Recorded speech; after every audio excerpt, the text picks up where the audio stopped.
Hi, folks. This is Lee W. Mowen, the host of the Cincinnati and Dayton Sports Podcast. I've been hosting my podcast on Anchor for some time now, and let me tell you why it's the easiest way to make a podcast.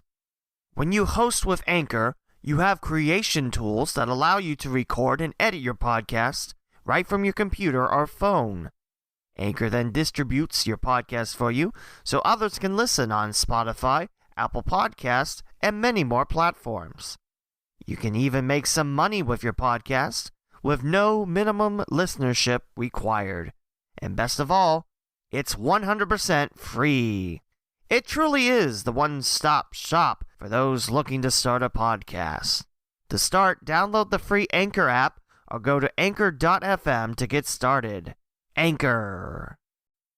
This episode is dedicated to the life and memory of Matt Zerker, who passed away March 24th. Matt was a great guy and someone that both my guest Chris Collins and I worked with while at Wright State. Matt was a sports information director at the University of Northwestern Ohio in Lima and an official scorer with the Dayton Dragons. Matt also ran mattzerker.com, which was the home of many stats for Northwest Central Conference, Shelby County Athletic League, Midwest Athletic Conference, Miami Valley League, and the Cross County Conference sports. Basically, Matt was a fountain of sports knowledge in the Upper Valley and Southwest Ohio regions. Matt, thank you for your friendship. It's episode 142 of the Cincinnati and Dayton Sports Podcast, and joining us this episode is Chris Collins, the broadcasting voice of the Wright State University Raiders and also part of Miami Valley's morning news team on WHIO radio. Welcome to the Cincinnati and Dayton Sports Podcast with Lee W. Mowen. This is a weekly podcast dedicated to sports happening in the Cincinnati and Dayton, Ohio region. Visit theleewmowen.com/podcast to listen on your favorite platforms like Apple Podcasts, Google Podcasts, TuneIn, Spotify, the iHeartRadio app, and more. Follow the host on Twitter at the Lee W. Mowen and the podcast at CindayPod. Opening theme is Arpy by Dan Hennig from the YouTube Music Library Collection. Now for your host, Lee W. Mowen.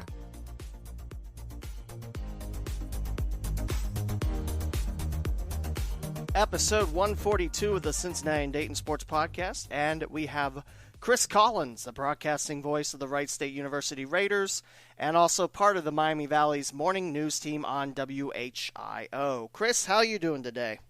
I'm doing well, considering the situation that's going on through the world. Lee, how are you? I'm hanging in there. I'm trying to make the best of this coronavirus quarantine, and it's given me a chance to get some guest interviews in on this podcast. It's been a while since I had those, but thank you for taking the time today, and I'm really looking forward to this interview. Well, I just appreciate you thinking of me and asking me to be on with you. So, Chris, let's begin. Where are you originally from? Well, let's see. I was born in Indiana, in Indianapolis, Indiana, and lived here for maybe about 18 months in Indianapolis. My family moved on to Ohio, up in the Coldwater, Salina area. And then when I was just before I was 4 years old, we moved into Dayton, Ohio, into an area which was known as Wayne Township that eventually became Huber Heights. And I grew up there from kindergarten all the way through my senior year at Wayne High School. So I planted roots here in the Dayton area at an early age. Very cool. So you know this area like the back of your hand. I would like to think so. I've been here a long time, yes. So when did you know that broadcasting was something you wanted to be a part of? You know, I thought about that when you mentioned that the other day about a possible question that we'd be talking about. And, you know, I really didn't think about it much at a young age, even when I got into high school, because like many people, I had a dream that I wanted to be a professional baseball player. You know, I love playing sports. I grew up, every sport we played in our community. We had a lot of guys growing up where I lived, and we would play every sport every season. We would be outside just about every day, enjoying the competition. Sometimes it got a little heated, as you well know, if you grew up around a bunch of dudes. And we would have a great time. And at the time I thought, I'm going to work hard. I'm going to become a player. But then once I realized and it settled in that, I didn't have the talents, to put me up the higher level, I started thinking about, maybe I'd like to broadcast because I would like to watch a lot of games. I'd listen to games on the radio. I think there was a time for years I didn't miss listening to Cincinnati Reds baseball. And when they went off the air, I would tune into the late games, maybe in St. Louis with KMOX, in St. Louis, and listen to the Cardinals, some of the Detroit Tiger games. So I just became somebody who really loved sports, especially baseball. And then eventually it kicked in. Like I said, I thought, okay, let's see if I can get broadcasting a chance. Now, you mentioned listening to some games on the radio. Are there any broadcasters that you really looked up to and learned a lot from? Well, the ones that I heard a lot of, obviously when I first started listening to Reds games, and I was very young at the time, there was somebody by the name of Jim McIntyre. He worked with Joe Nuxall. And then right after him came a young man named Al Michaels. And Al Michaels was in Cincinnati for about 3 years at the beginning of the Big Red Machine.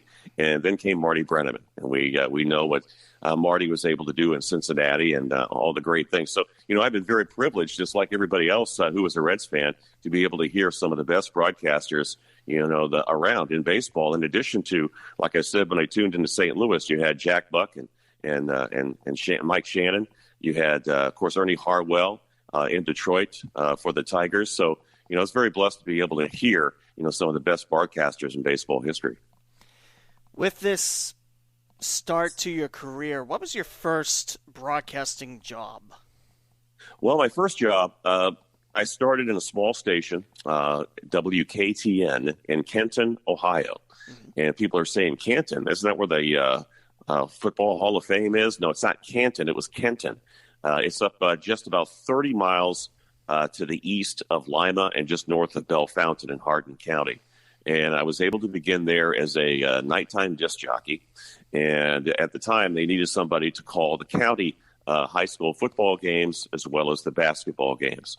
So the year I was there, I was able to have the opportunity to gain a lot of experience by calling those games. And I was really excited for that opportunity. In fact, Lee, I don't know if you were aware, but back at that time, those were money makers for those small market radio stations. And I mean, really small. I mean, we were right in the heart of soybean and pig farmers up in the area of Hardin County. And what they would do is they would have the Kenton games on live, and then right after that would be the county teams. And I did the county games. So what would happen is I would go to the site, call the game, and on the first half, it would be on a cassette. All right. And that somebody would come back, normally a salesperson, would pick up that cassette at halftime of the first half, bring it back to the radio station. They would start airing the first half of that county game immediately after the Kenton High School game. So as I was driving back from the county games, I would be able to hear the first half of my game and then, of course, get back to the station and provide the second cassette for the second half of the remainder of the game. I love small town radio stations. I wish there was more of them around this area. There's one in Greenville, and you're absolutely right. There's nothing better. You get to hear your county teams on radio. It is. And, to be around the fans. And I tell you, I was blessed, Lee, because that first year, Kenton did not make it very far in the tournament in basketball. However, there was a small school in southwestern Hardin County, Upper Scioto Valley, the Rams. That was their nickname. They were able to move through the state championships and get all the way to the regional final. That was the first year I ever had an opportunity to call sports, and I was so excited. Small community up there. People really, I think everybody had an opportunity to go attend that game. It was at Bowling Green State University up there, and they took on Kalida and the regional championship game with an opportunity to move on to St. John's Arena in Columbus and play in the state championship. They came up short. It was 3 overtimes before they ended up losing to Kalida. And I was told that game was live. We weren't, at the time, we were not, because of the situation, and Kenton was no longer in the tournament in a different division. We were live, and I was told people even back in Kenton, in the Kmart at the time, would come up and listen to the game, on the radios that, where they were trying to sell the stereos, they're on the floor in the Kenton Kmart, and they were excited and got caught up into that game. It was really thrilling to find out afterwards, and it was a great game, and it was the first time, that I've only broadcasted for about 2 or 3 months when I had that opportunity to call that game. with an opportunity to go to the state championship. That's something that'll be in my mind forever. That first opportunity and all the excitement and the community getting involved and backing their team to an opportunity to win the state championship. It's just amazing how much radio means to communities and what it can mean to, other communities like that. That's a really cool story. It is, and at the time, I don't think I really appreciated it. I was really young at the time. And I think for myself, I thought, wow, this is great. I'm caught up in it. I never really thought it was all about me. And that's something I've always told myself. It's never about you. And somebody who had been in broadcasting, who was a couple of mentors of mine through the years, told me, never make it about yourself. It's the event. You're there to be a part of that and try to present that to people, especially on radio, to be able to paint a picture and give them the feeling that they are there. That was always the biggest challenge, and that's something I've always tried to do, even to this day. So, starting off in Kenton, Ohio, how did you wind up back in Dayton with radio? Well, Lee, at the time, and if you talk to anybody who have been in this business for a while, and I've been blessed to be here for a long time, you moved around to a lot of little stations. I was in Kenton for almost a year, then I moved to Bell Fountain, not very far away. And then from there, I was out of broadcasting for probably about 2 months. And then I got a job in Chillicothe. And while I was there, I got married. And I was in Chillicothe for just a few months because I was working part-time at WBEX in Chillicothe. And then I heard of a full-time position in Fayetteville, North Carolina. So my wife and I, we'd just been married for just a few weeks. We loaded the truck in a van and moved down to Fayetteville. And I worked at a station in the news department and had the opportunity to do some sports features, but didn't do any sports broadcasting until while I was there for about a year and a half. The guy who was a salesperson was calling games for the Terry Sanford Bulldogs in Fayetteville, North Carolina. And he let me work with him on a few games before I left and came back to Dayton.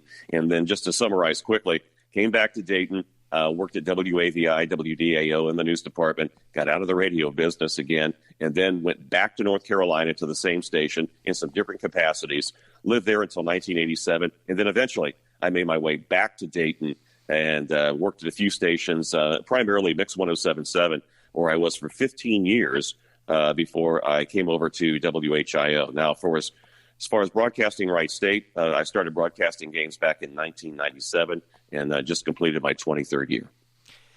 Would that been the first year of Ed Schilling, or is that Jim Brown taking over for Ralph Underhill? That was the first year for Ed Schilling.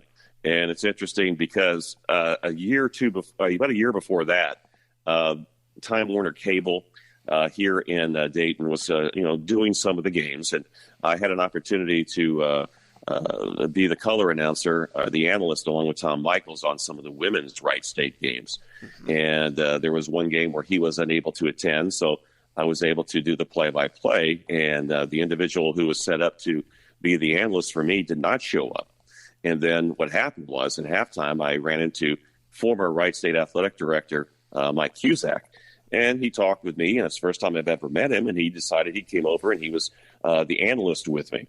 Well, a few weeks, about a month or so went on, and then they made the changes. They hired Ed Schilling. I got a call from the athletic office. I'd worked with Bob Noss, the former SID, and he asked if I was interested, in doing the radio. So I provided a tape of a game. And, Lee, if I have any recommendations for anybody, always keep your work, because I didn't have a whole lot, at the time, to be able to provide to them. So what I had was I had an old reel-to-reel that I dubbed off onto a cassette to give them of that game that I called that regional championship game at Bowling Green between Upper Scioto Valley and Kalida.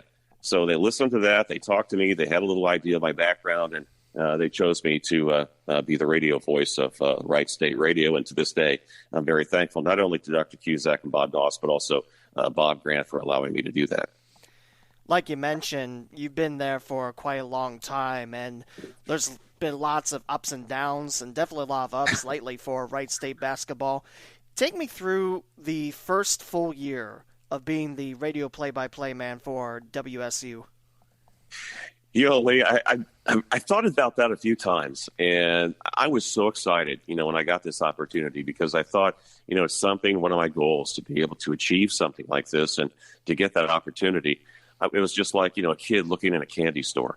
And I think I over-prepared that first year for every game. I spent so much time because, I really cared about getting better, and I look back on it, and I think I should have appreciated a lot more, because I'm just somebody who continues to want to just do better, and get feedback from people. But I think I just need more. As the years went on, I learned to appreciate things a lot more. But, it's interesting you say that, because the first game that Wright State played was a road game at Central Michigan. And, it was the first time I was able to get on a bus, Division I college team, to be able to be with them. I traveled with the team. And we went up all the way to, a long bus ride up to Central Michigan. And it seems like forever to get to Mount Pleasant, Michigan.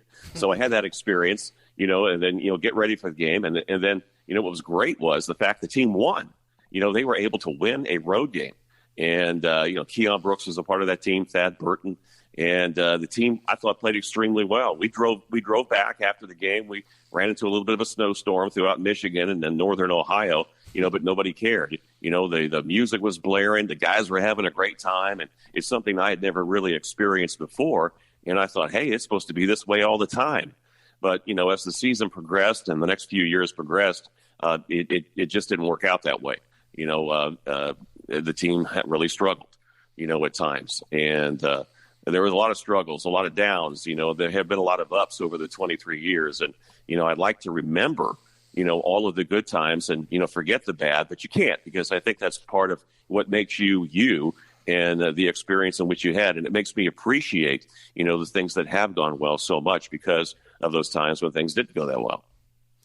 From 1997 until the end of what turned out to be the end of the regular season in 2020, what's changed at Wright State from the coaches, the players, anything that you can acknowledge? What's changed since then?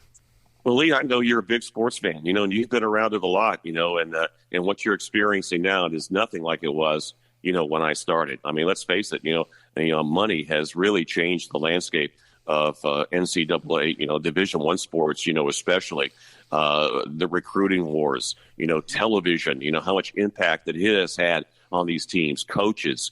They talk right now, you hear that term coaching carousel, for the last 5 or 10 years where, coaches basically are looking for that best job and moving on. You look for loyalty, from players and also from the coaches, but you just don't see that, like you did before. And when I started, you could start seeing that was just the beginning, with some of the changes you would see in NCAA sports. And, there are a lot of changes. There'll continue to be a lot of changes, but I'm just very appreciative for the opportunity to do it, and when you think about it with this coronavirus situation right now, I think we're all in a situation where we just don't know what's going to happen next. I mean, they're talking about college football, maybe playing in the spring. Are we going to have, football in the fall? We're going to have basketball later on this year. When are we going to be able to gather together as a group, sit next to each other? It's changed it changed our lives, and I think we're realizing right now sports is great. There's no question about it because it emphasizes teamwork. It emphasizes, discipline, self-discipline, working as a team, but it gets to the point where, what's more important in life, than, treating others well and being respectful to others, so it's going to be very interesting where we head here down the future in terms of sports, both professionally and also at the amateur level. One thing I have to say that I've witnessed a change is the internet and how we absorb sports. I mean, radio's been there for us, but now you can get games on ESPN Plus with a subscription, ESPN3 if you got a cable subscription. What's your take on that? I think it's great. I think it's absolutely fantastic. It gives an opportunity for the student athletes, for their families. You look at it that way, their families and their friends. I mean, for instance, you take like Tanner Holden, who was a freshman here at Wright State this past year. He comes from a small town, Wheelersburg, coincidentally the same town as Drew Burleson, a former Wright State Raider. That's not a very large area. But there was an opportunity for his school to come up and visit him, and not just his school, but his friends and the family and community members in Wheelersburg to come to a game this past year. and there was a large turnout. And I was able to talk to a few of them, and they said, hey, they love to watch the games on ESPN Plus and get a chance to see, somebody who's really done something for himself and coming from that small community. And it gets back again, Lee, to what we talked about earlier about, you go back to 1979-80 when I was up in Kenton for my first job, how a community just rallies around, their team and their sports heroes in their town. And I think that's been something that's been great for college basketball specifically, is the fact that these kids get to be on, ESPN Plus and all the different networks, and they have an opportunity. As far as radio also, they get to follow the teams at times. If a game is blacked out in a certain area, they get an opportunity to listen to the guys that they know, the guys that they look up to. So I think it's been a great thing. You're right. I'm glad you brought that up because, even when I started, there was television and there was some cable, but, nothing. They don't have the outlets back then, nothing like they do now. I mean, back then, WHIO always had the Dayton Flyer games on TV, and I think at that time WDTN had Wright State games, and Omar Williams was still there. But nowadays, that's all local TV, and if you're in the area, great. If not, But now you don't have to be locked in the Dayton area to catch Wright State games. Right. You can be all around the world, and still there's Wright State in your palm. Yeah, you're absolutely right. And I think that's greatly because the local TV stations now, it's difficult for them to be able to carry local games. And one of those reasons is the fact that they are tied in with their networks. For instance, you mentioned WHIO TV Channel 7 with CBS. WDTN is with NBC. I think 22 is with ABC and Fox 45.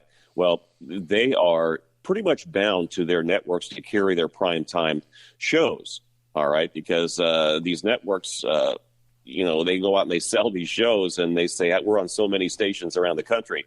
So they have a lot of leverage. So it's very difficult for some of these local stations to be able to break away and, spend the money, especially. It's very, it costs a lot of money to be able to broadcast a basketball game on television, to be able to carry some of these games. So I think it's great that through the technology now that we've learned to be able to, like, for instance, at Wright State and almost all the schools in the Horizon League, they produce their own video streaming of all of their games at home, which then go out, over the communication lines to ESPN Plus, where they were able to put them out over their network, like you say, a subscription, or just on ESPN3, which is absolutely free, for the free download of ESPN. So, I think it's great, that we've got to that point because these guys work hard and they deserve the exposure. Now, you call Wright State basketball. That's a well-known fact around here. But you also broadcast some Wright State baseball games. Unfortunately, the 2020 season, we only have one home game. But tell me a little bit about your experience calling Raider baseball. Well, Bob Noss, again, I brought it back, who's been, really great with me. He just retired within the last year as sports information director and associate athletic director at Wright State. He said, hey, we do some games, and that's when they were on cable. And then also now it's morphed over into ESPN Plus, a few games throughout the year. Would you be interested? And of course, as I told you earlier, baseball is a real love of mine. So having that opportunity, I was very thankful for it. And it's been great. I mean, you look at the history with Wright State baseball. You go back and what Ron Nischwitz has done. Of course, the stadium is named after Ron. He put a lot into that and he helped push the program up, to get it the right start. Ron has just been terrific. I mean, we all know about his past and, what he's been able to do with Wright State baseball. But, then he passed the torch to Rob Cooper. And then Greg Lovelady, who came in with Coach Cooper. And you can just see where this program continues to rise. And, when I had an opportunity, you asked me earlier about, at least before we started this podcast, some of the players and the coaches and staff that you really look up to. And he wasn't here very long, but as a player, you got to know and you got to see what type of a leader that Jeff Mercer would be. And when he transferred here to Wright State from UD, I got a chance to know him as we were doing the games, and you could just tell that this guy was something special.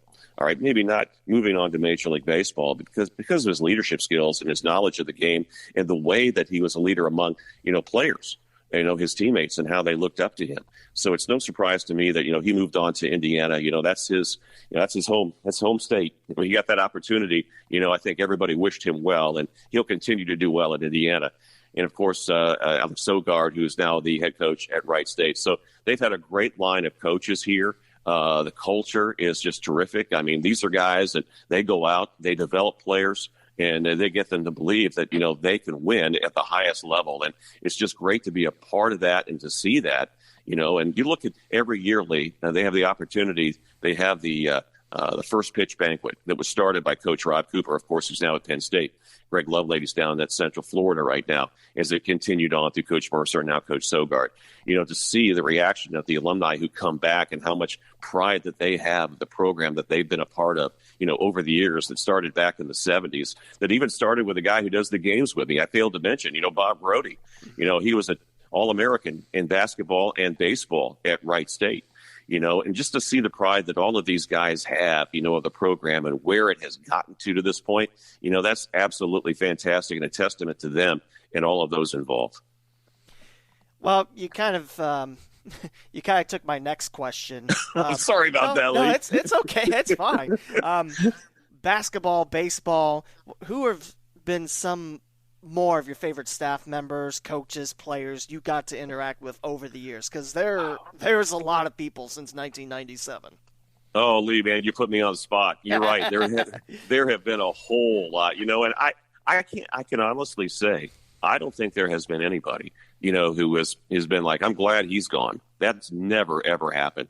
The student athletes and the coaches to some extent, they have aspirations and, they have moved on. You're not buddy or anything like that. But everybody has been, so gracious with me. Anytime I ask them for an interview, they're there. They're able to do that. And I think a lot of it has to do, with the staff leadership. Here lately, with Bob Grant, he's been terrific. I think it's been written. Tom Archdeacon did a story on him and how he talks about family, and the type of coaches, that he's able to hire and have in here at Wright State.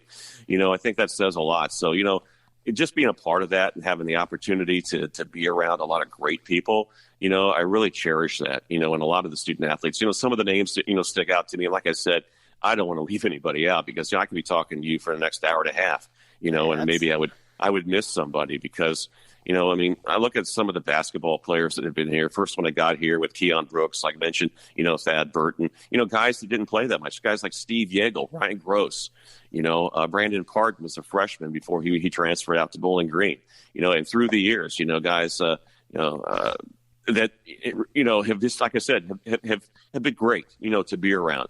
I think of guys like the Vest family, with Matt and Alan, getting to know their family. Of course, Mark, who was a tremendous player at Wright State over the years, and his wife Laura and the entire Vest family have been terrific. They're all about Wright State. It's been great to be around them for so many years, and I just go through all of these guys. Bernard Hollins, I can mention Keon Brooks, Deshaun Wood, Drew Burleson.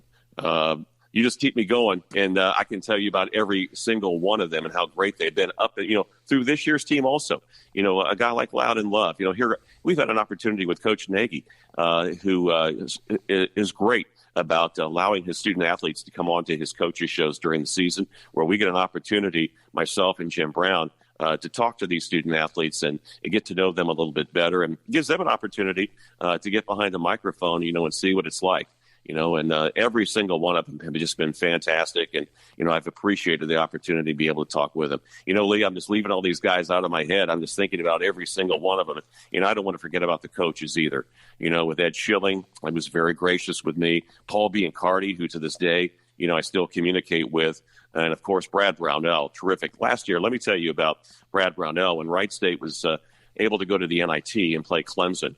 Just before the game, how the coaches go across and shake each other's hands, before they start the game. Mm-hmm. He made the effort to jog across the floor at Little John Coliseum at Clemson and come over and shake my hand as well as Jim Brown before the game, and spend just a few moments with us. I thought that was a very classy act by Brad Brownell and how much respect he had, for the Wright State program. Terrific.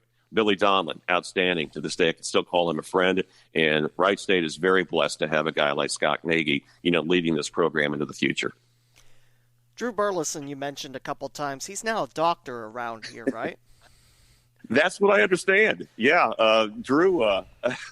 Drew was a pre-med biology major, I believe it was, when he was here at Wright State, and then he moved on to med school. I believe he went to. I'd have to talk with him again about that, but I know he was at Loyola, at the Loyola Medical School, and I think he does his residency up there. And now he's involved with Doc Krimchak with the Cincinnati Reds with his Beacon Orthopedic. And, I think everybody who knows Wright State basketball, been around Wright State, is so proud to see, where Drew and all the hard work that he has had, to put in over the years and to be where he is right now. I think it's a great testament to Drew and what he's able to accomplish. That's one of my favorite stories I've seen about Wright State alums. Like, hey, I remember covering him when I was in college. That's great. Yeah, you got to remember, Drew was actually recruited by Ed Schilling. And right. When Ed moved on and Paul Biancardi came in, basically, he came in and Drew was here. And he played mostly for Paul. And his final year, obviously, was Brad Brownell's first year here at Wright State. And that's when they won that championship and beat in that memorable game at Wright State, against the Butler Bulldogs back in March of 2007. And Drew was an instrumental part of that team throughout the year. They got up to a slow start, Lee. You have a new coach and you have these players who had been here for a little while and had to adjust, to a different coach. And to see what they did at the end of the season, there was a great run through the end of January all the way up, all the way through the championship game here at the Nutter Center. And before they won, beat Butler, and then moved on to the NCAA tournament for the first time since 1993. That was a great team, too. That was a lot of fun to cover. I mean, Bracket Busters, I think that was the year that Cal State Fullerton came in. They were really good at the time. Speaking of Drew Burleson, also Deshaun Wood. He was recruited by Schilling, too, wasn't he? He was actually recruited by Paul Biancardi, along with Brian Donaher. They were both working on Deshaun. An interesting story behind him, I don't think a lot of people know, is that he nearly committed to Cleveland State. Cleveland State was really close on getting Deshaun Wood, but I don't know the whole particulars about it. But through the hard work of Brian Donaher, as well as one of the assistants of Paul Biancardi, they were able to get the commitment from Deshaun, and he came to Wright State and became the second all-time leading scorer here behind Bill Edwards. And Bill Edwards is so far the only former Wright State Raider player to have his number retired for men's basketball.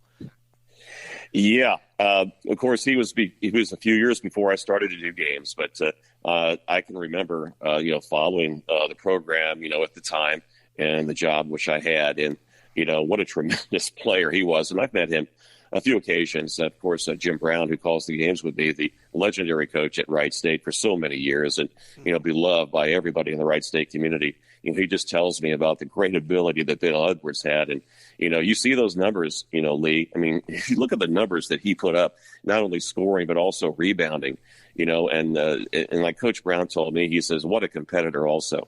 Bill Edwards, to this day, obviously, when you think of Wright State basketball, he's the best ever.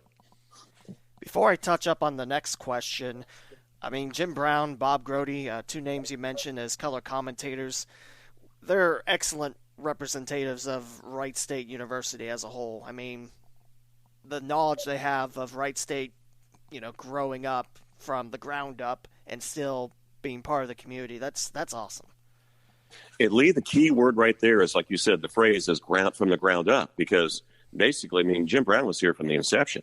The program. He talks about the stories when they first started out at Stebbins High School, able to play games. And, before, just when the program started, when Bob Grody came here as a tremendous athlete out of Cincinnati and Elder High School, he was recruited by big schools who basically wanted him to play just one sport. But Bob, being the competitor he is, and people who are listening to me know what a competitor Bob Grody is at everything, he wanted to play both. So Wright State gave him that opportunity to play both baseball and basketball. And as I mentioned earlier in the podcast, he was an All-American, in both. And to this day, he has a lot of pride with the Wright State program, and he doesn't hold back what he feels either. He'll tell you what's on his mind, as well as, Coach Brown. And I think that's I think that's what endears them to Wright State fans, all across the country. I love those stories too. I mean, starting off at Stebbins High School, and now you have the Nutter Center, which can seat well close to the 10,000s. It's amazing. So, it is, and it is a testament to Ralph Underhill for so many years, and building the program, along with Jim, and I have an opportunity, and I've said this to so many people. It's not just when we're on the air, but Jim's able to share a lot of stories with me, and you're right, it's just amazing, and I just love to soak it in like a sponge. To hear all the things that they went through, the things that they had to do, to help get this program up to where it is now, and I just you just don't want people to forget those things. And Lee, I'm glad you said that. I mean, you're not that far out of college, and a younger group, 20s, 30s, even people in their 40s now. You don't want them to forget how this program got to be where it is now, because, it wasn't easy, to be able to accomplish the things that they did. Remember, Division II, they were a national champion, and Jim wears his ring, often, that championship season. And to see when we're on the road, the number of people that come up, the former athletes, and how glad they are to see him. Just a few years ago, we were up in Cleveland, and we had a day off in Cleveland between Youngstown State and Cleveland. And Jim asked if we go to the Cleveland Cavaliers game. And that's when Vitaly Potapitko, the former Wright State player, was an assistant coach, on the bench with the Cavs. And we went to the game, and we waited afterwards. And he was able to come out. And you should have seen the look on Vitaly's face, because he hadn't seen Jim in a few years. I mean, you could just see how much respect that he had and how happy he was, to see his former coach. And, this is coming from a guy who's been in the NBA. I mean, he's been around, and, he doesn't have time. He doesn't want to see you. He doesn't have to see you. But just to see how much he was excited to see Jim, and I think I can describe that too for a lot of the other former players, who come and see him. And because he had an opportunity to be a part of their life, and those guys come back later on and they appreciate what he was able to do for them. And, I get so much out of that, Lee, to be able to see how much, Jim Brown has meant to those guys, over the years. So you never want to forget the history. Absolutely not. And I wish that the student population of Wright State would realize how deep of a history it is, even though it's only 50-some years old. Yeah, you're right. It's a baby when you compare it to others. I mean, it's still rather in its infancy, but, it has been, 50 years. And like I said, for me, maybe it's because, I have access to that, to be able to hear Jim, talk about, those early days, and, talk about the ones who orchestrated and getting the athletic program together at Wright State, and through the years with, as you said earlier, all the ups, and the downs. I think somebody who's been around it so long, to be able to appreciate it, and Lee, I don't think Jim will have a problem for me mentioning this, but, a few years ago when Wright State up at the Motor City Madness won the championship over Cleveland State to go on to the NCAA tournament just a couple years ago. Once that game ended, and Trey Stacy had the ball in his hands and threw it up into the air toward the rafters, and Wright State had won. I turned over and I looked at him, and I tell you, he was tearing up. And I had to ask him at the time, and we were on the air. I said, what would Ralph think right now? What would all the former players think right now because of the accomplishment, of this team this year? And I'll tell you, he was very emotional, and I think that was great, because of all the hard work, that he had put in along with all of these other people, and to be a part of that, and the current staff and how they reach out to him, and they appreciate what he has done and, how much it's meant to them over the years. That to me is what team sports and what sports is all about. How much, people respect all of those who work so hard to get them to be where they are. Let's talk about this 2019-2020 season. The Wright State just had Horizon League regular season champs. Yes, a tough loss in the semifinals, but great year. Great year for Wright State. Yeah, I think so. And Coach Nagy said it many times throughout the season. He says, you're picked to win. Is it tough, to be able to, to be the ones who are able to get through the tournament and win it all. He goes, that's where you want to be. You want to have that opportunity with a target on your back, because that means, you're good. And unfortunately it didn't work out the way they wanted to, at the end of the season. There were a lot of expectations with his team, but, as I said, he said he wants the program to be in that position, and unfortunately they didn't get there. You feel bad for the seniors because they were the ones who really wanted to get to that NCAA tournament, one more time, but as it ended up, nobody got an opportunity for that because of the coronavirus outbreak and the stay at home and all of those things associated with that. We didn't have a tournament this year, but as far as the season's concerned, it was quite the roller coaster ride at times. The team won a lot of close games. Came up short in a few games, and of course that last game against UIC definitely, I don't think, was a true story, of this team throughout the season and what they were able to accomplish. But as you look ahead, and hopefully, we can get back to some sort of normalcy the way life was, before this coronavirus, and look forward to next season because the Raiders will be back, and they'll have the Horizon League, Player of the Year, who richly deserved, Loud and Love, and a pretty good supporting cast around him. And looking forward to seeing Tim Finke come make his way in. He sat out this year as a transfer from Grand Canyon, and and all the other returning players that we have with Tanner Holden. He'll be a lot better, and all the guys. I'm looking forward to seeing what they can accomplish next year, because I'll be honest with you, Lee, I think UIC has made themselves a lot better now with their coaching change. I think from what I've read about the new coach, he's already bringing in some good players. So, which I think is good. I think this league needs to get better. It needs to get better all around, because I think it'll be helpful. Hopefully someday they can be more than a one-bid conference. I mean, it's interesting you mentioned UIC, because I thought Steve McLean did a nice job, but I mean, hey, I'm not the one to hire coaches or anything, so it's just me looking from the outside. But with these new hires, and actually one of the assistant coaches from UIC follows me on Twitter, and it's like, that's interesting. But I think UIC's always been kind of like, they can be really, really good, but they've just never been able to get over the hump.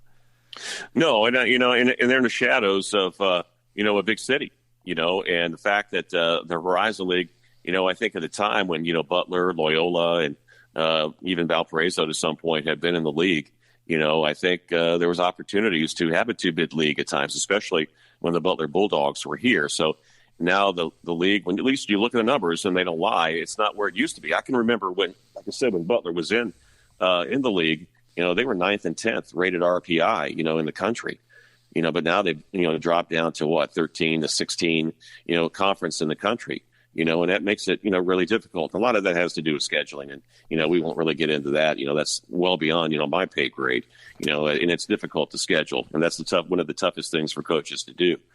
But, I think that UIC will improve themselves. You look at Oakland right now. You asked me earlier about what has changed a lot, since you started doing games. Well, how about the transfer portal? And how players are now opportunity. If they want to, they just leave because they look for better opportunity, which, is their prerogative and they can do that. But it sure makes it tough for a coach to be able to build a program. It's hard to when all your Jenga pieces are just moving around trying to get in the right fit. I mean, that's something that now just really occurred to me. The transfer portal's just outrageously, shuffled. It's almost as busy as a coaching carousel in some ways. It has. It really has. And like you said, it's hard to keep all the pieces, in place. And Greg Campy's had a tough time with that, at Oakland. You do what you can. You recruit these kids. Here's the thing. Coach Brown and I talked about this, and he makes such a great point about you spend so much time, recruiting a kid, getting them to come to visit, come into the program, develop, become a better player, then all of a sudden, year or two goes by, and for some reason, be it homesick or maybe they think they have a better opportunity at another school, they just decide to, put themselves on that transfer portal list and head out the door. For what reason? You don't know. You have no idea. And I think originally, a lot of people think, well, they didn't like the coach. No, that's not the case at all. I think there are a lot of situations where guys just, are looking for another opportunity. And Lee, let's face it, if you're just a college student going to school and studying whatever you want to do in your life's work, let's say you're going to one school and you say, well, wait a minute, that school may be offering me a better program. It might help me in the long run. They can do it. They don't have to sit out a year. They can just go ahead and transfer over. So you look at it in that realm, well, they've got every right to be able to do that. So that's just another stressor for coaches these days to be able to keep guys who want to be here. And, I think that's one thing with Coach Nagy. You can see how loyal, at least to this point, how these guys are to him because he's straight up. I mean, you hear that word transparent. I mean, he'll tell you exactly what he expects from you, and he will back that up, so you know where you stand. And if I were a player in that situation, I would like somebody like that. I like a boss like that who's going to tell me, and tell me the truth, and tell me what my expectations are and how I'm going to be held accountable because it's going to make you a better player and it's going to make you a better person. So, Coach Nagy, I think I'm sure it's tough on him, if somebody wants to go somewhere else because you spend so much time doing it. But like he says, you want to be here or you don't want to be here. And you can see right now with this group at this point, I have not heard of anybody wanting to move on at this point, but you never know. The last couple of years, a couple of guys decided to go on, but you know what? There's other guys who are willing to come in and get that opportunity.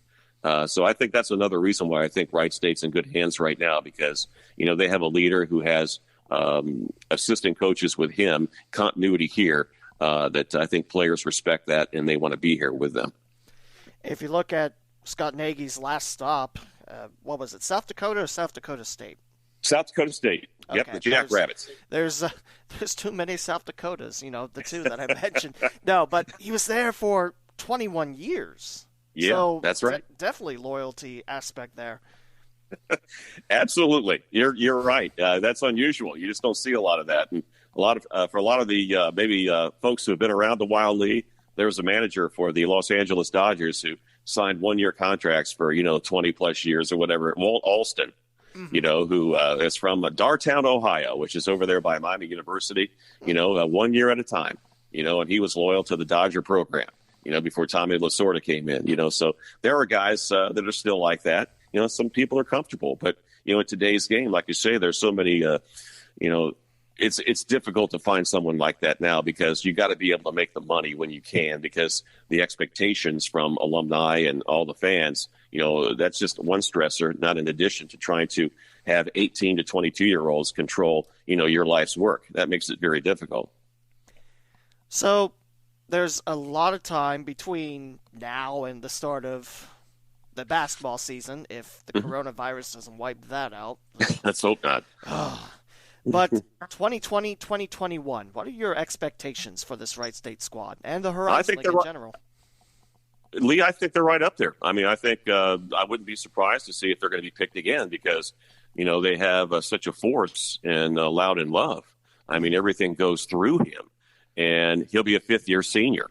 You hear coaches talk a lot about, guys who are here 5 years. I mean, that's great, to have somebody who's with all that experience and all that talent. And then the guys that, go around him. I expect, Tanner Holden, to be a lot better. In fact, I expect everybody who's coming back to be better because you look at the history of Coach Nagy and his staff, that's just the way things have gone. They develop guys, they get better. Their competitiveness is there. That's why they bring them in. But like I said, I hope to see, competition. I think Youngstown State will be, even better last year. They showed some consistency this year, within the league and outside the league in their non-conference schedule. So I would, there's a new team coming in IP Fort Wayne. They had a little success, in the Summit League. UIC, Green Bay is always going to be competitive along. Milwaukee, I think, is hopefully going to get a little bit better. So I just hope all the other schools get better too, because that's going to do nothing but make Wright State look even better. So I expect them to be there right at the top with an opportunity to win. And Fort Wayne, once upon a time, they had, what was it, the youngest head coach in Dane Fife? Dane Fife, yeah, the Mastodons. The last time, if I remember correctly, now Wright State played them a few times, and I think maybe I'd have to go back and look. Maybe at home, but the one game that stands out to me was the final year that Ed Schilling was the head coach. Wright State played them in a non-league game during the Horizon League schedule. They went to Butler and lost at Butler on a Thursday night, and then traveled over to Fort Wayne to play a Saturday game at noon. So there wasn't a whole lot of time. The team stayed in Indianapolis that Thursday night after the game. They lost to Butler. and drove up on Friday, and spent the day there, and then had to get up early on Saturday and play, and they got beat. I mean, Fort Wayne came out and just laid it to them, and that was a very crushing defeat for Wright State. There were a lot of alumni up there. The game was also on the cable TV back into Dayton, and they just got blown off the floor. And they came back home, won a couple home games, and played the first round of the tournament at Detroit, got beat, and then a few days later, that's when Ed Schilling was asked to leave, and then they hired Paul Biancardi a few months later. Well, at least the Indy to Fort Wayne trip wasn't terribly long. It seemed like it. I will say, though, the one thing I really like about Purdue Fort Wayne coming into the Horizon League, granted, it might not be the biggest, it's not RPI anymore, it's net, but that's still a weird change. But they have baseball, and, the Horizon League will once again have 7 teams that field the sport, unless, there's a team that drops between now and then. But 7 teams in baseball, that's, Yeah, you're right, because if you have less than 6, as you well know, Leah, that's not good, because then you don't get an automatic bid to the NCAA tournament. And the Horizon League's had 6 baseball teams for quite some time now. And, 7's going to be weird because you can't really have, home-and-home series with all at least when Cleveland State was in. But I'm sorry, that's not the point. But it'll be nice. I know. It'll be nice to have a close foe in Fort Wayne, and it won't be as close as Northern Kentucky and Cincinnati, but hey, it is a nice addition. I look at logistically, it's right in the middle of all the schools. It's right there. I'll be honest with you, when the Horizon League was looking for bids, one of the bids came from Fort Wayne for the men's and women's basketball tournament after it was decided they would not go back to Detroit. And you look at it logistically, it's right there in the middle, pretty much of all the schools. Location-wise, so you're right. It'll be interesting to see how they, even in basketball, how they're able to make the schedule, because you have an odd number of teams now, and you would have 11 teams, both women's and men's basketball. So you're playing, 10 other teams twice. So from what I understand, it'll be a 20-game league schedule, next year, which means 2 less games in the in non-conference season. Which that's debatable. Lee, some coaches say, they're okay with it, and some don't like it. Next year also the Summit League and Horizon League Challenge, or whatever they're calling it, where you'll play a game against the team from the Summit League. So there's already another game taken up between the two leagues. That's pretty cool, but the travel on that for some of the Horizon League teams that have to go west. Your closest foe is Macomb, Illinois, and I think Southern Utah's still in the Summit. I don't know if they are. I'm not sure. There have been some changes, over the years. Of course, Fort Wayne is leaving the Summit League. But if you look at matchups, you would think right now, because of the relationship that Coach Nagy had with South Dakota State, who perennially every year now is right up there at the top of the league. Would they match up, South Dakota State and Wright State? And also, coming to the league next year in the Summit League is Kansas City, where former Wright State head coach Billy Donlin is the head coach now. So they'll be leaving the Western Athletic Conference, I believe is where they're in now, moving back to the Summit. That'd be a pretty interesting matchup too, because Coach Donlin, his biggest bread and butter calling was defense, and you could clearly see it on the court. Yeah, that's true. So it'll be interesting to see what they do, as far as scheduling is concerned next year. And how it's going to affect the non-league schedule, because that's really important in terms of what you talked about now. They use the net to be able to rank these teams, come tournament time. This is a question out of left field, but if you had the power to add a 12th team in the Horizon League to make it even, who are you inviting and why? Oh, man. You're right. That is out of left field. That's out of the bleachers, Lee. I thought of it. It's like... I like that's good. Raiders, so. That's good. There's so much involved, in teams being able to lead leagues, and, what their needs are, which sports they have, travel, how schedule is going to be concerned. But, if you just had to ask me, right off the top, because I like the way the league is set up, with mostly for the larger metropolitan areas and travel partners, I think that's great. I'd tell you, I know it's a little out of the way, but, I really like Murray State. Mm-hmm. I think they're very good every year in basketball. They would be awesome, to be able to get into this league. I believe that. And, you look around the OVC there. The Ohio Valley Conference has some pretty good teams, and some of them aren't that far away. And I definitely would think of looking at something like that, or even a team like Robert Morris, out of Pittsburgh, who's had some success, for a while. They fit that criteria, of a team in a large metropolitan area, and they could, they're in proximity, they're close to Youngstown as well as Cleveland State. So, there's a couple of the schools I think that would fit. But you just don't know what's going to happen. It's musical chairs at times. We talk about coaching carousel, the player transfer portal, and the conference shuffle, too. That's big in there. And I always thought, Horizon League's always, been a conference I like just because they have these teams in big, big cities like Green Bay, Milwaukee, Chicago, Dayton, Indianapolis now, Detroit. I mean, you got some big cities in there. I don't know how many folks know about that. Yeah, they don't, and that's something that the league continues to pride themselves on. And you look, even when Butler left, before IUPUI came into the league just a few years ago, the leagues decided to stay and keep their offices in Indianapolis, which, let's face it, that's where the NCAA offices are also. It's a great town.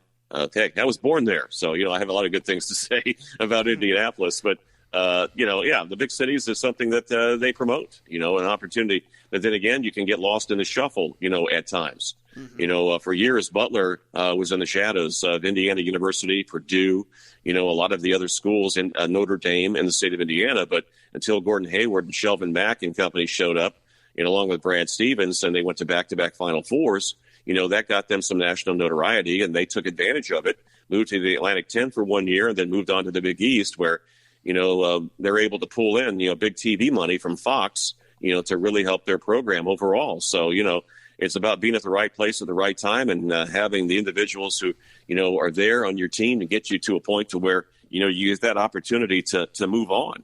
And, yeah, I like going to these big schools because let's face it, to not these big schools, but to these big cities, Lee. You've been to a few of them around. You've gone to some of the road games for Wright State. You could end up going like in some conferences to these schools way out. We've done that in non-league games, that they're nowhere near any. Like I said earlier, the first game I went to in Mount Pleasant, up in Michigan, you think you get to Detroit, you're close. You're really not. You got to go towards Lansing, then head up north again, up to the, the central part of the state. It's a long way, and it's out in kind of like the middle of nowhere.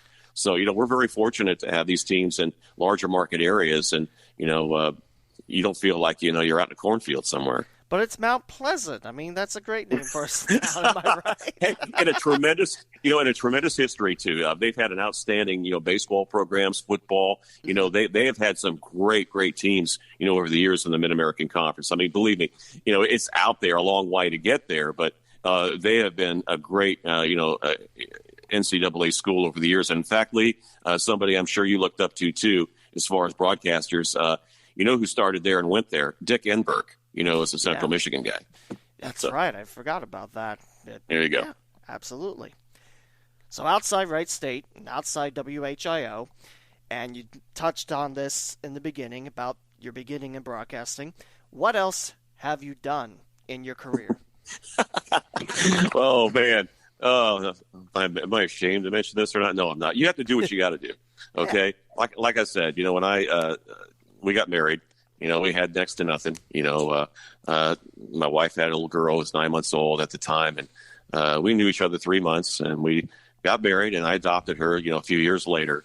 We had a little boy also, and they're all grown up now. All right, they're adults, and I have grandkids now, but life goes by fast. But, sometimes I had to drop out because I wasn't making a whole lot, and I questioned if I was ever going to, move on and have an opportunity to do what I wanted to do, because let's face it, that's why I'm so appreciative right now that I have given that opportunity, because a lot of people don't get that. They really don't, and I'm very thankful for that. But I got out for a while, and I worked at McDonald's. I was a manager for McDonald's for a few years. I also got out and worked for a company called Super Subbies for a little while before I got back into radio for good back in the early 1990s. So I've been very fortunate to have been employed doing things that I really enjoy doing since the early 1990s. But worked in fast food, was a manager, did what I had to do, some odd jobs. In fact, Lee, my old high school baseball coach back in the late 90s asked me to be an assistant with him at Sinclair Community College. So in addition, to working, at the time I had just started, full-time with Mix 107.7. And just a few years before I started doing Wright State basketball, he asked me to be an assistant baseball coach with him. And, I cherish that. I really love that. I didn't get paid a whole lot. Not at all. So it was for the love of the game and just an opportunity to make a few bucks here and there, but it wasn't much. So I gave up my weekends to be with these guys, in the spring and in the fall. But it's something that I'm glad I did because, it really makes me appreciate, the opportunities that have been afforded to me over the years. But like I said, I love baseball. I couldn't turn down that opportunity. And Coach Harrison, God rest his soul, passed away about 10 years ago. And, I really appreciated him, thinking of me and giving me that opportunity. And before I continue on, I know you definitely deserve it because I love listening to you call Wright State games. And, when you're on WHIO, it's like, hey, I know that guy. He calls Wright State games.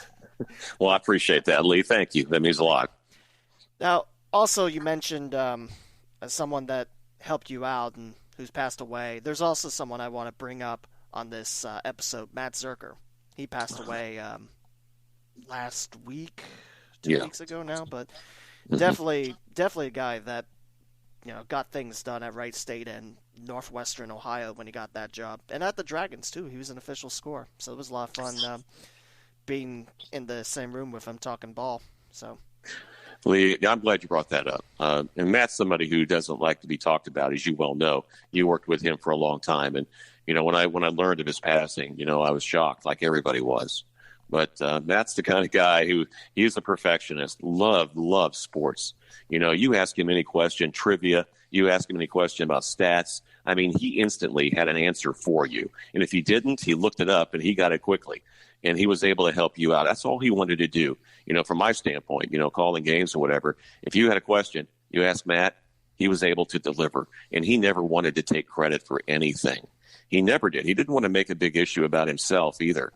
But, to have that opportunity to work with someone like that, he was so selfless, and he just, all he cared about was, helping out others.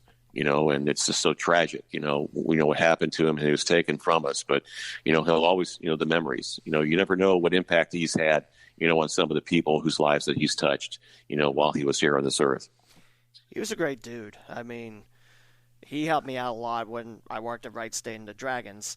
And I can remember a time we had a rain delay at Fifth Third Field. So what's he do? He pulls on Mr. Robinson's Neighborhood, and we just watched that for most of the time.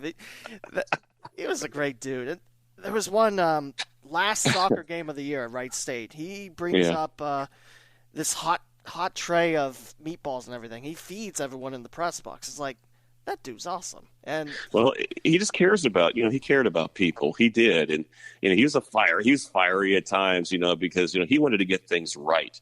I think it's interesting what you said about he brought, was it Mr. Robinson's Neighborhood or whatever that was. You wouldn't know if you didn't know him, the kind of sense of humor that he had. It'd be totally different than what you'd expect because he's all professional and does this. But he had that kind of little sneaky, little devilish part of him at times, which, I thought was awesome. It would just crack us up, to be able to, keep us going. And you're right. I'm glad you shared that because that was the side of Matt I think that a lot of people didn't see. I'll be honest, this coronavirus quarantine has been tough with no sports. But seeing Matt pass away, that was tough. That was really tough. Yeah, especially since the family has put off a memorial service because of they're suggesting you not have group events, which includes funerals, weddings. That is tough. You're exactly right, Lee. I've talked to a lot of people, and it's like we just wish that Matt had that. Final goodbye, like others. And unfortunately, it didn't turn out that way. And, but hopefully we'll be looking in the future when his family maybe is able to put something together to be able to have everybody get together to be able to remember Matt and all the good things that he was able to do and the people's lives he touched over the years. Absolutely. Chris, how has the coronavirus affected your jobs at Wright State and HIO? Well, at Wright State, we actually went to the tournament in Indianapolis, and that's when you started to hear more about it in the news. There was no bans. People, I think, it was funny. We were over there. This first time we were at the Indiana Farmers Coliseum where they held the tournament this year. And there were quite a few hand sanitizers that were put out for everybody who came to the game. But nobody really, I think, made an issue out of it. And there were some signs that told people, hey, make sure you clean your hands, keep your distance. It was a voluntary thing. However, the day we got back, we had learned that one or possibly, I think it was just one of the officials who worked the Wright State UIC game apparently was being tested for the coronavirus, the COVID-19. Well, I had saw that on Twitter, and I was made aware of that. And apparently, Jim and I were not very close. I think the closest we were was 20 feet from where we were broadcasting from. So I don't think they were very concerned about having to tell us about it, but we found out and we're all fine, and apparently he did test positive for it. We found out later in the week. I did, through media, and he was fine. He was recovering. Still you think in the back of your mind because of such of the unknown that goes along with this virus, wow, what if I caught it? What do I do? That type of thing. Everybody's that way right now, but fortunately for us, we didn't. The team didn't have any issue with it. It's my understanding afterwards that they were, they announced a few weeks after that they were asked to have a self-quarantine. They did. Nobody got sick. Everybody was fine, but, you come that close to it and you start thinking about, wow, this could have been us. This could have happened to us, but now, you can't get together as a team. I mean, not for me. I mean, it would have been the end of the season anyway. It affected us because, Wright State had already gotten the automatic bid to the NIT. So that meant, no NIT game. So the season abruptly ended, so now you got baseball that was looking forward to having a game that weekend, a few days after, basketball season ended to work with Bob Grody and do some baseball games. And that ended. They postponed those, and then another week or two went by, and they decided, okay, we're just going to have to postpone the season, and it's tough, Yeah, it's tough for us personally, to not be able to call the games, but it's even tougher on the student athletes and the athletic departments. I mean, Lee, right now, I haven't talked to anybody at Wright State, but look what happened today at the University of Cincinnati because of budget cuts. I don't know if you saw that, but they're totally eliminating their men's soccer team. And, so I wouldn't be surprised to see a lot of other schools and see how they handle this. And that's heartbreaking too.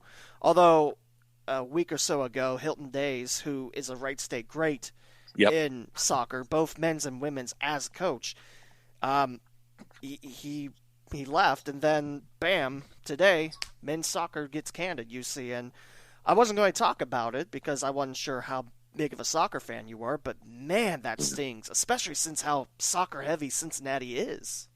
Yeah, with that professional team, and they're building a new stadium. Yeah, I was shocked to hear that today. You're right.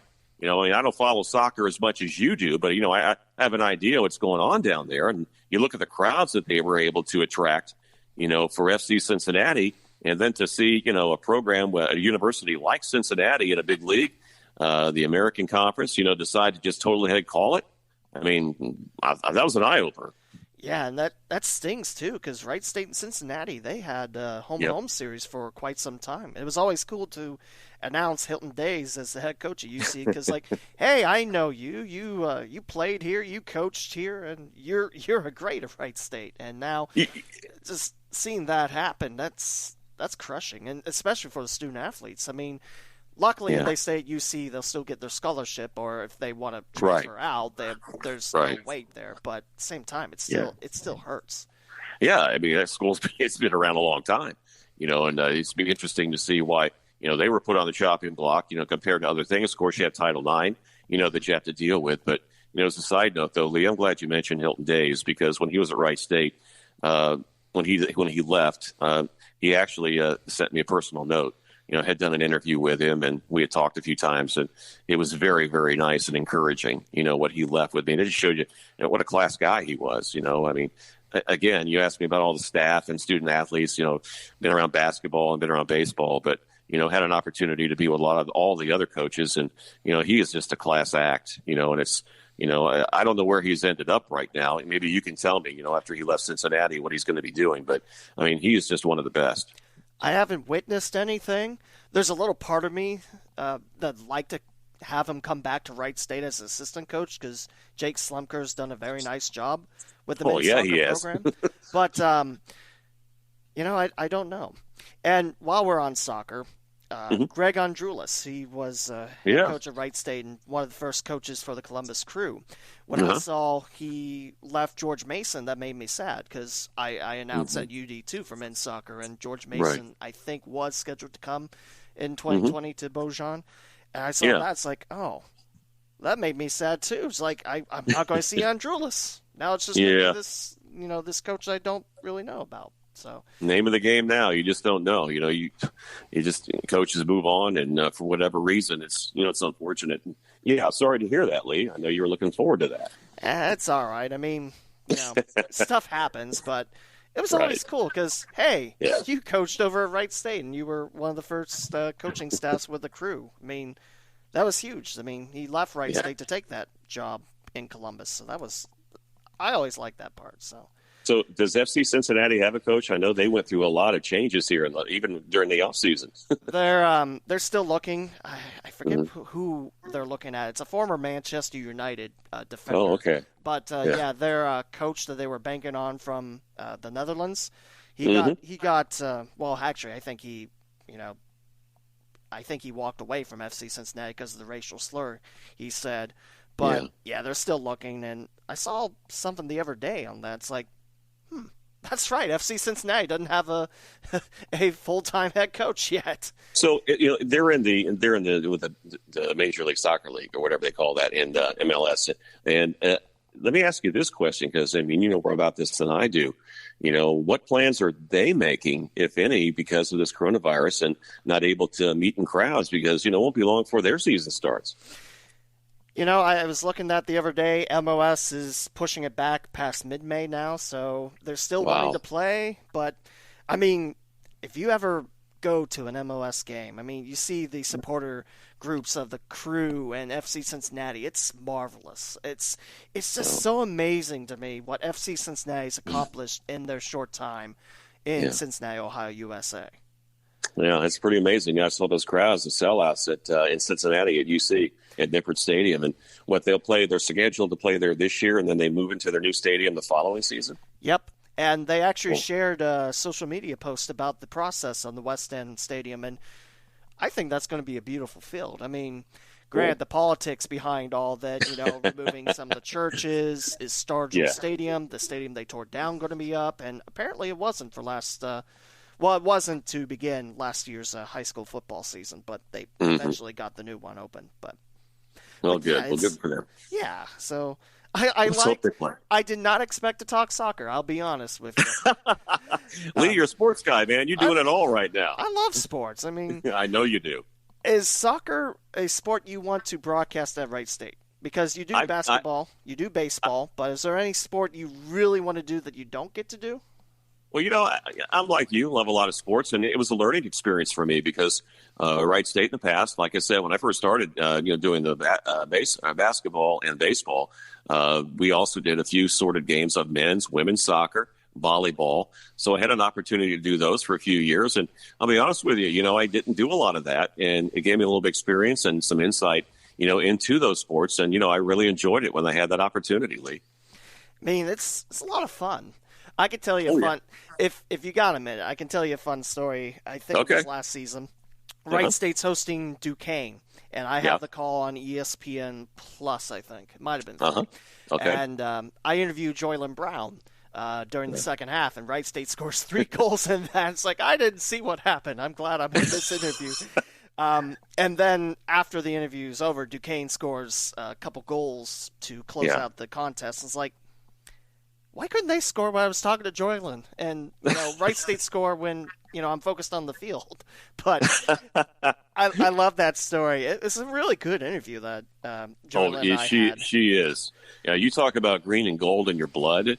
Joylin Brown, she is she's a leader within the athletic department, and she, along with Bob Grant and Jeff Giles, pretty much working on a shoestring budget to be able to accomplish the championships through the coaches and the student athletes and what they've been able to accomplish. But, it's a true testament, to their leadership.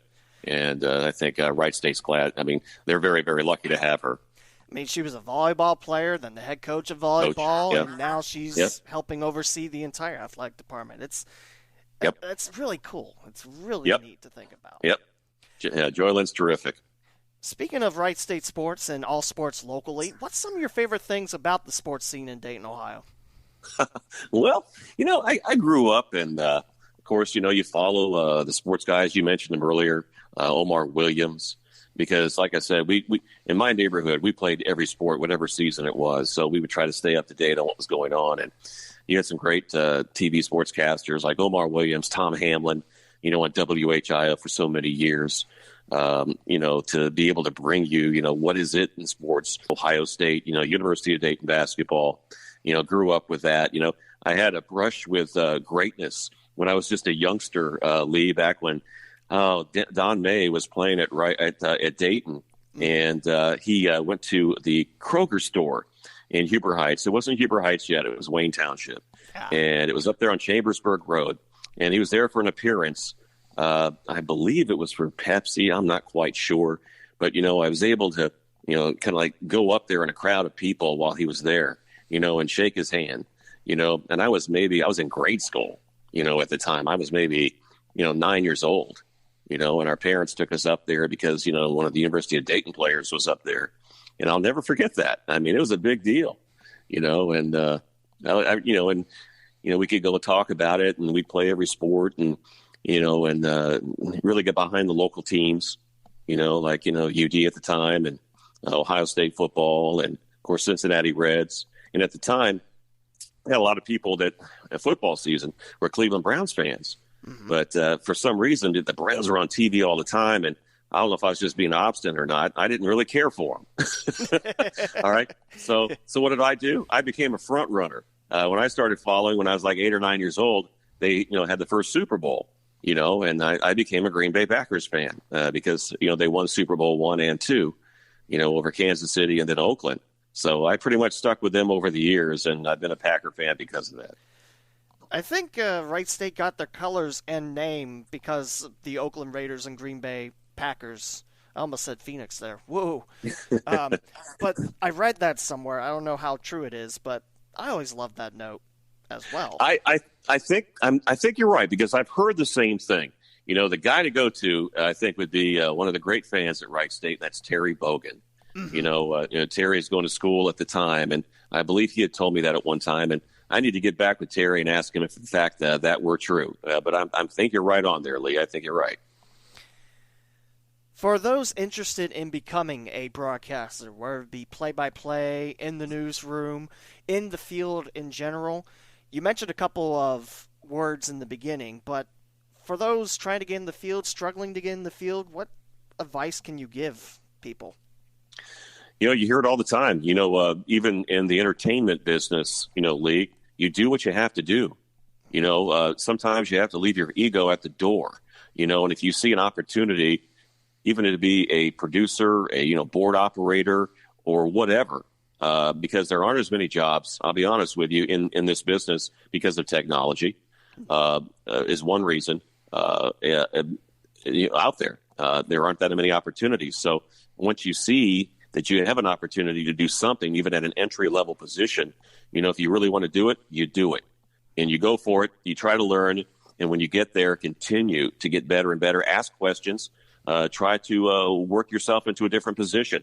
If not at that company, try to gain as much knowledge and experience that you can, maybe to move on if somebody else has another position, because these companies now don't have a whole lot of time to train you. Because, like I said, there aren't that many jobs. And if another company sees they can hire somebody who has some experience, they're going to take them. And not only just from the technical standpoint for what but also your attitude. Attitude, I think, is key. You have to hold yourself accountable. Again, leave your ego at the door. Be willing to learn and try to make the best of yourself and get that opportunity. And when you get it, make sure you grab it and you run with it. Swinging back to Dayton, Ohio for a little bit, what would you like to see in the sports scene or in the media in Dayton happen in the future? I don't know, because there's so many uncertainties right now. And as far as broadcast is concerned, Dayton for years, has been a tremendous sports town. And there have been a lot of loyalty. You look at the number of fans at for the University of Dayton, and I know a lot of people who have followed that team for so many years, and I have the utmost respect. And it's unfortunate that they weren't able to finish out a tremendous season this year.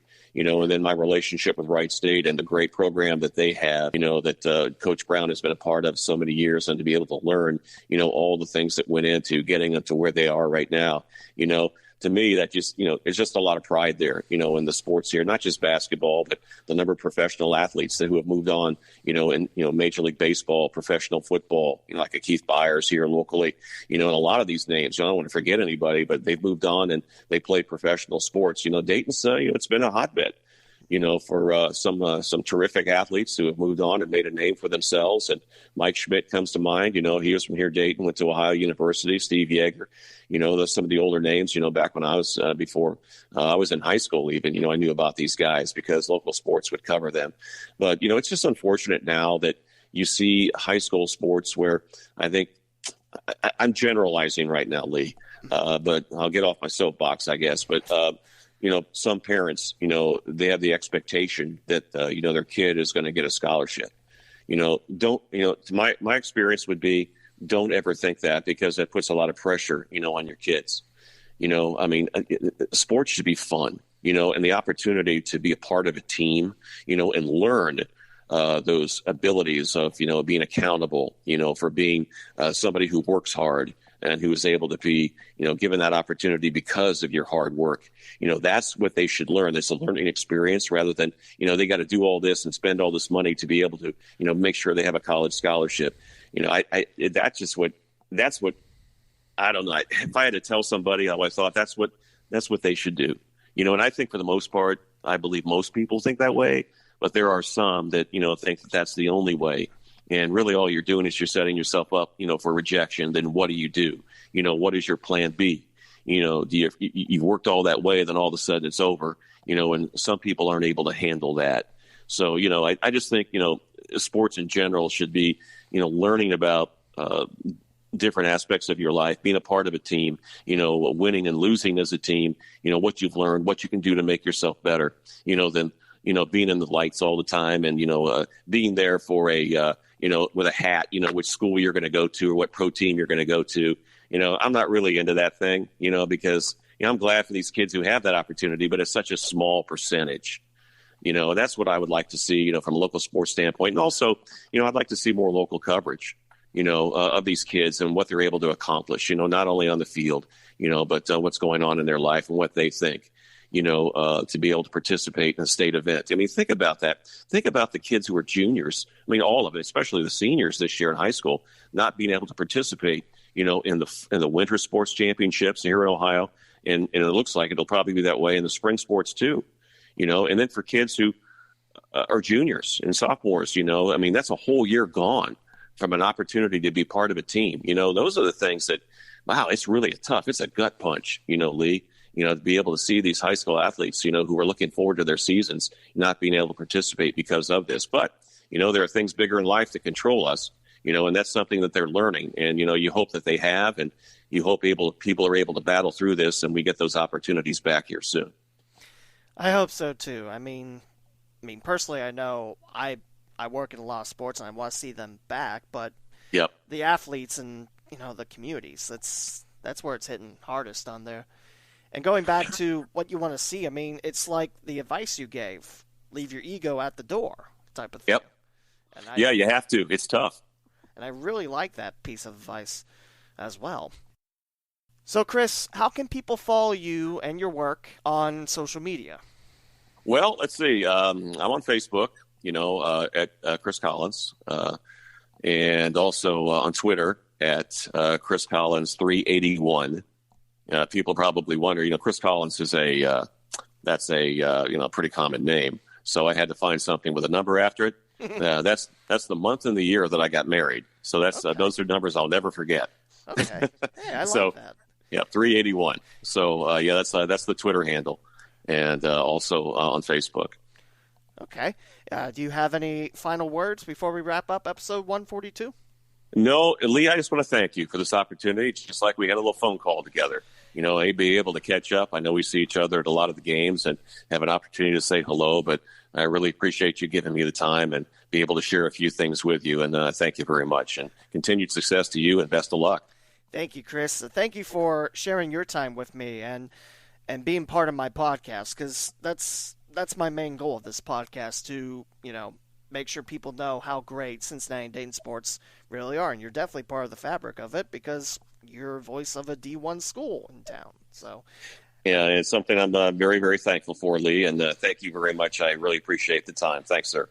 That's Chris Collins, the play-by-play voice of the Wright State University Raiders and also part of Miami Valley's morning news team on WHIO. And that concludes episode 142 of the Cincinnati and Dayton Sports Podcast. Thank you for listening, and we'll talk to you again for episode 143.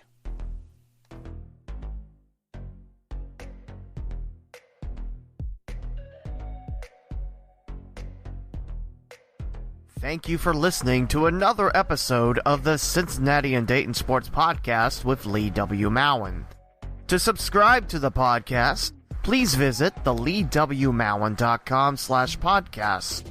From there, you can choose your favorite platform, such as Apple Podcast, Google Podcast, TuneIn, Spotify, the iHeartRadio app, and many more. Interact with the podcast and host on Twitter at the Lee W. Mowen and at CinDayPod. Like the Facebook page, the Cincinnati and Dayton Sports Podcast, and download the free Flick Chat app, then search for the local Sunday Sports Group to submit your future Mowen's Mailbag questions. The closing theme is Lights Go Down by Dan Hennig, provided by the YouTube Music Library Collection. This is Lee W. Mowen, and I hope you enjoyed this week's podcast. Please join me again next week on the Cincinnati and Dayton Sports Podcast.